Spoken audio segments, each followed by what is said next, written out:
クレイジー 오타쿠. 안녕하세요, 미션 오타쿠입니다. 날씨가 갑자기 추워졌는데 연말 다들 잘 보내고 계신가요? 저는 다음 주 월요일날 호주로 돌아가서 가기 전에 최대한 영상을 제작하고 가려고 합니다. 구독자 여러분들 모두 연인, 친구, 가족분들과 함께 연말 잘 보내시길 바랍니다. 오늘은 블루록 328화 이야기를 해보려고 하는데요.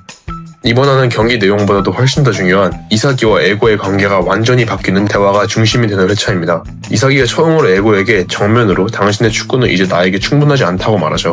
그리고 에고 역시 선수로서의 자신의 한계와 과거를 처음으로 드러냅니다. 아직 328화를 보지 않으신 분들은 스포일러가 포함되어 있으니 주의해 주시고요. 그럼 바로 들어가 보겠습니다.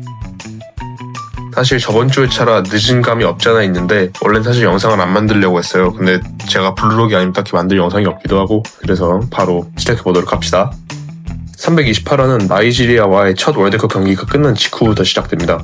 이사기는 호출을 받고 에고 진파치 앞으로 가게 됩니다. 두 사람은 함께 엘리베이터를 기다리며 서 있고 아무 말도 하지 않지만 공기 자체가 굉장히 무겁게 느껴집니다. 결국 먼저 입을 여는 건 이사기인데 왜 자신을 부른 건지 묻지만 에고는 아무 대답도 하지 않은 채 침묵으로 긴장을 더 키웁니다. 그리고 엘리베이터 문이 닫히고 옥상으로 이동하기 시작하자 그제야 에고가 본론으로 들어갑니다. 에고는 곧바로 나이지리아전 마지막 장면 이야기를 꺼내면서 그때 왜 그런 선택을 했는지 묻습니다. 이사기는 숨기지 않고 솔직하게 말합니다. 그 순간 자신이 본 최선의 선택은 팀을 위한 계산이 아니라 자신의 골이었고 그래서 그대로 실행했을 뿐이라고요. 흥미로운 건 에고가 그 선택 자체를 부정하지는 않는다는 겁니다. 이미 점수차가 벌어질 대로 벌어진 상황에서 새로운 가능성을 시험하는 건 충분히 의미 있는 시도였고 그 선택은 진화를 확인하기에 좋은 재료였다고 말합니다.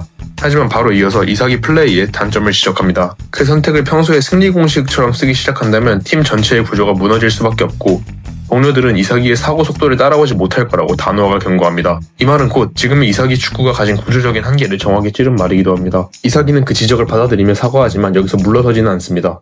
오히려 에고의 말 때문에 확신이 생겼다고 하죠. 블루록의 축구만으로는 더 이상 자신이 원하는 곳까지 갈 수 없다는 걸 깨달았다고 말합니다. 이사기의 선언을 들은 에고는 그가 무엇을 한계로 느끼고 있는지 다시 묻습니다.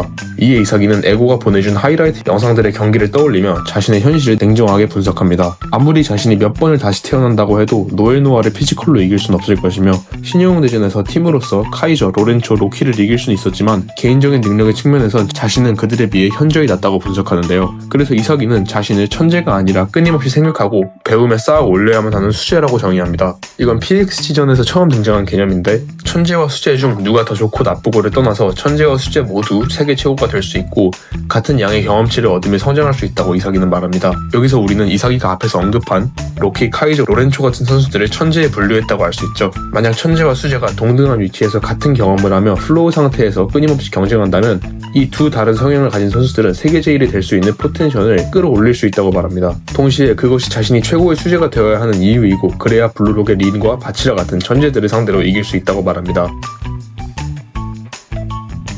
이사기의 말을 들은 에고는 갑자기 전혀 다른 질문을 던집니다. 축구의 신을 믿느냐고 말이죠. 에고는 모든 조건이 완벽하게 맞아떨어져 마치 보이지 않는 무언가가 경기를 이끌고 있다고 느껴지는 순간들이 분명히 존재한다고 말합니다. 그리고 처음으로 자신의 현역 시절 과거를 이야기하는데 선수 시절 그런 감각을 느낀 시간은 단 7분뿐이었고 그 이후로는 다시는 그 문을 열 수 없었다고 말합니다. 바로 그 순간이 에고가 자신의 한계를 인정하게 된 계기였고 그래서 선수로서의 길을 접고 블루록이라는 시스템을 만들게 됐다는 것이죠. 이사기는 에고의 이야기를 조용히 듣고 나서 솔직한 심정을 말합니다. 논리와 계산의 화신 같은 에고에게서 이런 이야기를 듣는 건 완전히 이해되지는 않지만 블루록에서 자신이 겪어온 모든 일들을 되돌아본다면 정말로 축구의 신이라는 게 존재하는 것 같다고 말이죠. 바치라를 만난 것, 일본전 마지막 볼이 자신 앞에 떨어진 것, 네스가 자신에게 패스한 상황 등등에서 느꼈다고 말합니다. 이후 이사기는 에고에게 에고는 현역 시절 어떤 유형의 선수였는지 묻습니다. 에고는 자신도 이사기같이 꿈을 쫓는 이상에 가득 찬 선수였다고 대답합니다. 하지만 축구의 신이 본인에게 다시 깃드는 일은 없었고 그랬기에 축구를 그만뒀다고 말합니다. 여기서 우리는 현역 시절 에고가 부상이나 다른 병적인 이유로 축구를 그만두지 않았다는 사실을 알 수 있죠. 그러자 이사기는 만약 축구의 신이 있다면 본인이 만나러 가보겠다고 소리칩니다. 당신이 만든 에고이스트가 당신의 꿈을 이뤄주겠다고 포부를 밝히는 이사기와 어서 나를 넘어보라고 속으로 되새기는 에고를 보여주며 이번 328화는 끝이 납니다. 이 장면에서 두 사람의 관계는 명확히 바뀝니다. 더 이상 단순한 지도자와 선수의 관계가 아니라 이론을 만든 자와 그 한계를 돌파하려는 자의 관계로 넘어간 겁니다. 이번 328화는 겉보기엔 조용한 대화 위주의 에피소드이지만 이야기 전체를 보면 시리즈의 방향을 다시 설정하는 굉장히 중요한 분기점이라고 생각합니다. 이사기는 자신을 만들어준 존재에게 독립을 선언하고 에고는 자신이 넘지 못했던 벽을 이사기에게 맡깁니다. 과연 이 신의 영역에 가장 먼저 도달할 수 있는 선수는 누가 될지 이삭일지, 린일지, 시도일지, 아니면 전혀 다른 인물일지 굉장히 궁금해지는 시점입니다. 여러분의 생각은 어떤지 댓글로 남겨주시고요. 영상이 마음에 드셨다면 좋아요와 구독, 알림 설정까지 눌러주시면 다음 블루롱 리뷰로 다시 찾아오도록 하겠습니다. 지금까지 미친 오타쿠였습니다. 연말 잘 보내세요.